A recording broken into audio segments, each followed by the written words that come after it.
So, hello guys! May gagawin na naman po tayo. So, may gagawin po tayo.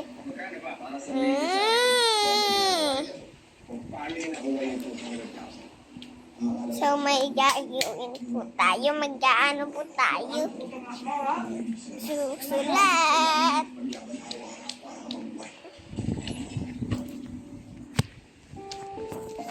Hindi pa gusto tapos. Ang kabang putos. Magulat kayo dito guys. Meron pa to. Kamot pa ng kamot. Then,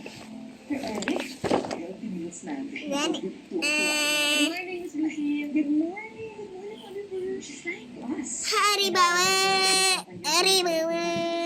Haribawa! Po natin, green notebook. So, ayun nga guys.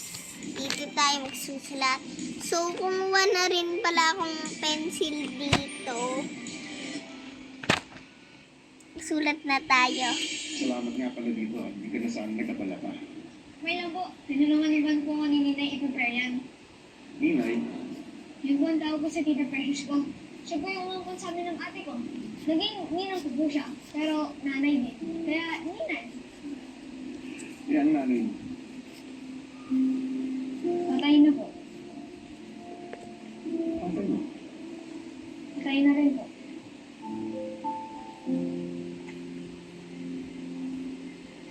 Kayo po ba? Nasaan ang pamilya niyo? Malayo na sa akin ang pamilya ko.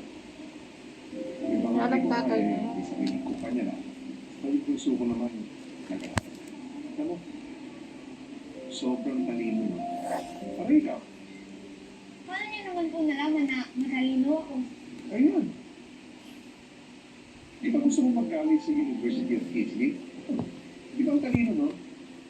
Nagtrabaho ko dati sa Canada. Sulat Ang mo. dami ng universities doon. Itong pakuha.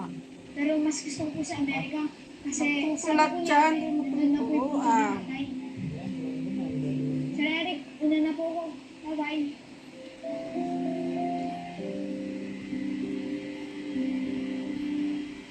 Nakakaloka ka lang. Paubos na guys! Kahirapan sa buhay mo, wala ka na lang sinishare sa amin. Hindi ka talaga lang nadamayan. Hindi, pero okay na naman. Okay. Lululululu siya. So, bye-bye guys! Wait lang Nakuha guys! mo pa talagang isipin yung love peace despite everything. Lord, hindi ko naman pwede pabayaan yung love peace dahil lang sa nagbalik yung tatay ko. The company's been doing good. Magandang puso na. Ano pa